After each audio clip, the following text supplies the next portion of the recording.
So here's the base. I did a few things already just to kind of speed things up so you don't have to sit and watch me put it all together. So what I did is I took the trash can that I had, I flipped it upside down, as you could see over here, and I just simply measured across here, and it is about 18 inches across the bottom. So my base over here, I made a square that was 18 by 18, roughly. And then I mounted this guy to that frame. There's 2 holes on the inside here. I don't know if you could see that, where I screwed the pan to that frame. I used exterior grade screws because it'll be exposed to moisture and I don't want to see it rust out. I did not have galvanized washers, so I used regular washers, but those should be fine. So then this guy here is the water heater. I simply took some strapping that I had and found a round object and just bent it around like so, and then cut it and then put that on the cord like this, and then put a screw through there to clamp it down. It's a nice cheap cord clamp, and then I don't have to worry about the animals pulling on it and unplugging it. So I put these blocks here, but to do that, to put them in the right spot, I put the trash can on here and I situated it so the handles, as you could see, are perpendicular to this side of the trough. And that's important because we'll use these handles to fasten it to the frame. So we want them to be perpendicular to the trough. Now when we come around to this side, you'll see the trough is here. So I just simply pushed these against the barrel and then screwed them in. So this is just sitting in there loose for right now. Before you mount this to the frame here, you have to put this guy on, this little elbow, and then see where it's going to line up with this hole, and then drill this hole first, and then put the elbow on, because you can't get the elbow on once this is fastened. I offset this to the left a little bit, as far as I could actually, because I want this fitting here to be as close to the barrel as I can here. If I moved it over here, now I'd have a greater distance, more chance for the line to freeze up. So another key thing to this is this bottom is open. I did not put wood here, and part of the reason for that is I want the heat from the barrel to heat this area up down here so that it'll help keep the hose from freezing up. Then, so this is just the platform for the barrel. I'll show you later on, but I'm going to build another platform for this to sit on, and it'll be just a little bit wider for stability, and it's going to come out to the front here, and I'll have it come past probably about a good 10 inches or so, so that the pigs can step up on there when they're drinking, and the chickens can step up here when they're drinking. It gets this whole platform higher up so that the wood shavings are less likely to get in here and start to rot and make the water turn nasty. So the next step is we're going to flip this guy, we're going to put this guy back up here again real quick, get it lined up how I want it, and then we're going to look at where this comes in, and we're going to mark this right here. So I'm just actually going to use this to etch it, and we're going to take a 1-inch bit, and we're going to drill a hole on this guy. So right here is where we're going to drill the hole, because that is where there's a flat spot. So we want to find a flat spot on the bottom of this barrel so that this can make a good seal. When we put this in there, just pop this out. I'm just going to, well, and that did not do a very nice job. See, the new style bits, they decided to take the little fingers off on the side here, which gives you a nice clean hole. Unfortunately, that's not the case with this bit, so the hole isn't very clean, but it shouldn't matter. Now, I'm going to do something you're going to probably think, why are you going to stick it in that way? I want to stick it in this way because then when it sticks through the barrel, I'll always have about 1 inch of water in the barrel, and that'll just keep all the sediment and debris at the bottom of the barrel and not suck it into here. It just helps keep all the junk out. So we're gonna just kind of thread this guy into the hole.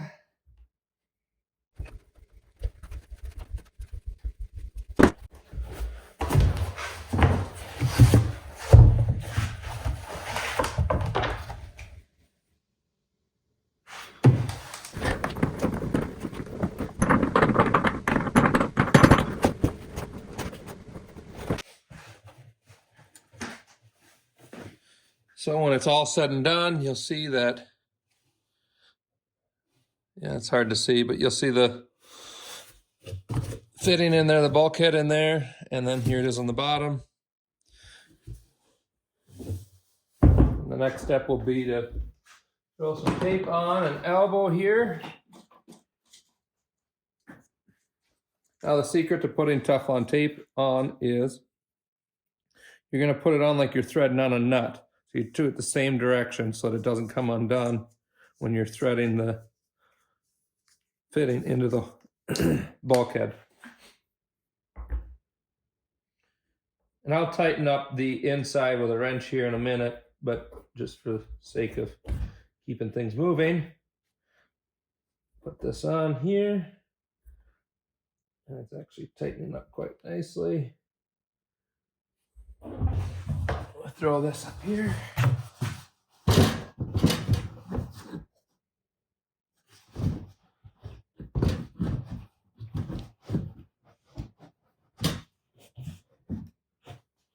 Now we'll take it and we'll flip it over and connect the hose and the fitting to the underside. So we do have to notch this right here a little bit. So what I'm going to do, because that fitting is about 1/4 inch longer and hits this block of wood. So I'm just going to take this drill bit and drill a hole straight down until I hit the other hole.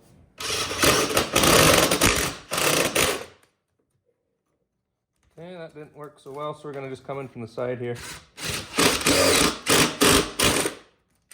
Perfect. Now, take this guy, flip it over, set him in there, get a good dry fit, make sure everything's looking good. Everything's lining up well. So now, we need to take and cut a little chunk of hose. And that'll be the fun part, is trying to fish the hose in. I might actually just take this trough off, put the hose on the barrel first, and then fish the hose into this fitting as I put the trough back on. All right, so I've got my hose attached here, hose clamp as far this way as I can. And I left this hose a little long so we can trim it to the right length when it's installed. So now I'm just going to take the trash can and fish it through that little hole there.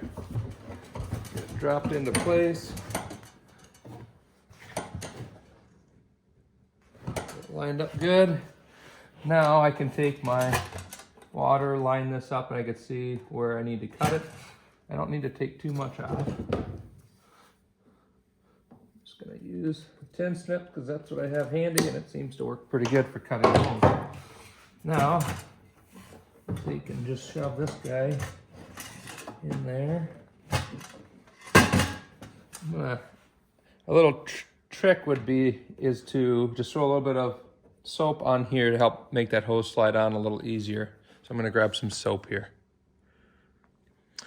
So now that we've got the hose hooked up, we're gonna go ahead and remount the water trough again.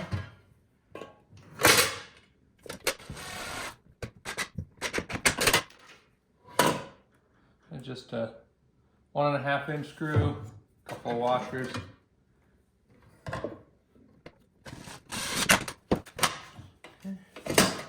And that drops in there like that.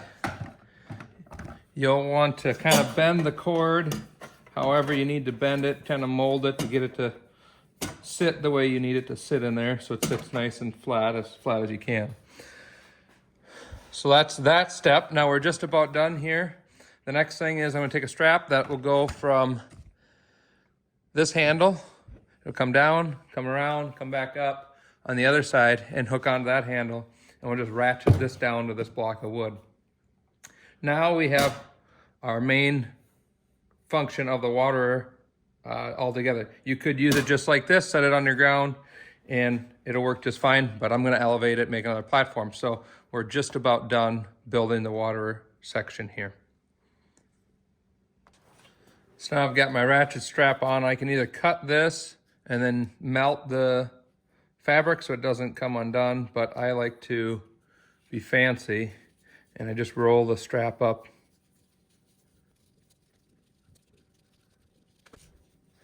All right, once I get to about here, when I've got about a foot of strap left, I just grab a section, shove it through the hole, and then I shove the roll back through that loop I just made.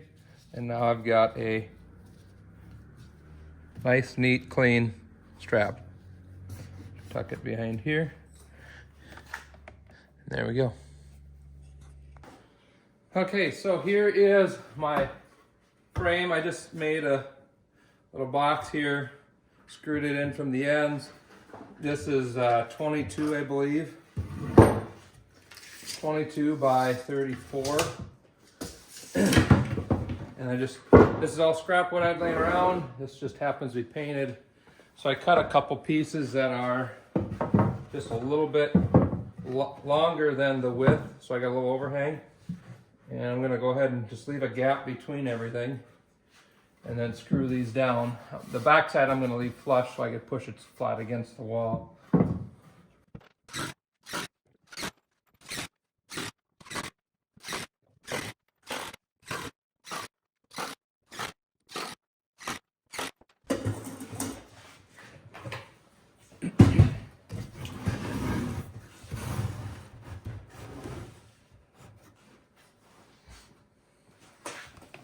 So that'll sit on there like that. I'm not gonna screw this onto here. I don't know that I ever will, actually, but it just makes this assembly lighter. So when I carry it out to the barn, it's just not as awkward and heavy. Now the pigs will have an opportunity to put their feet up here to be able to drink out of the water here. Keep this a little more clean. There's a nice crack right here. So as the water drips off, it can, as they make a mess as they're drinking, it can drip through the cracks. Last step we have now is to drop our tank heater in. We already put this one in. This is what the package looks like. I always like to keep an extra one on hand just because the last thing you want to deal with is frozen waters. I've never had one of these go out. I bought this by mistake and I'm deciding to keep it, but I always keep an extra one of these because it seems like the cows somehow manage to chew up a cord because I use the same one for the cows as well. So we're just gonna cut this guy open. If you buy a different model, you want to make sure it doesn't have the flotation device on it. We're not going to use this. Some of them will have a little ring that locks on the backside and causes this to float on top. You do not want that. You want this to drop straight down, be at the very bottom. We'll just drop it through the handle here, bring it around so you can see. So I just dropped it through this handle, just kind of help hold it. And then we'll do a T or a power strip down here to plug both of those into. So the reason why we want to keep the flotation device off is because we want the heat, we want it to be as warm as possible at the very bottom of the tank. So I like to usually position my heater so that it's right above the spigot down below the bulkhead so that that's as warm as it can be to help keep that from freezing up. Again, I've never had an issue. There's been many times where this was on the other side of the tank and it's never been an issue, but I just like to play it safe. So that's how I have it set up. Now we need to take our yogurt container or sour cream container. And basically what I did is I just cut this so that this is gonna slide right into here and hold the spray foam in place to help give this insulation and protect it from the animals. So cut a little notch out for that, and I left a little tab on here, and I just cut a little slit so I could slide this guy right in here underneath that clamp. And then we're going to use that screw to hold this in place. It should stay. And then we're going to grab our spray foam and just fill that container up.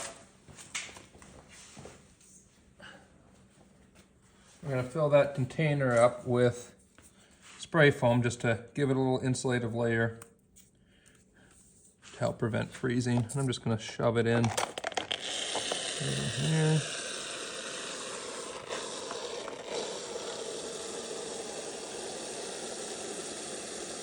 Now I'm using the window and door spray foam. That stuff doesn't expand nearly as much. And it does expand, but it doesn't ruin anything. It doesn't like have so much power that it's going to just pull this off and destroy it. It's just going to expand in the cavity there and stop. It's not going to push this out. So I love using this stuff because of that reason. Just looks like I can see the foam all the way around here. There's a little pocket of air there, but I think that's going to fill in. So I think we're good here. And that should be enough to seal that up good. Here is the finished product. Right now I'm filling it up with some water, but it is now installed. I got another little tip for you guys. This is my nifty little contraption here. It's kind of hard to do one-handed, but when I need to fill up with water, I don't like dripping water throughout the barn, and if you put a spray nozzle on here, it restricts the water flow. So I just took a pipe thread, 3/4 inch pipe thread, to a hose fit in here, so I can even put a hose on the end here.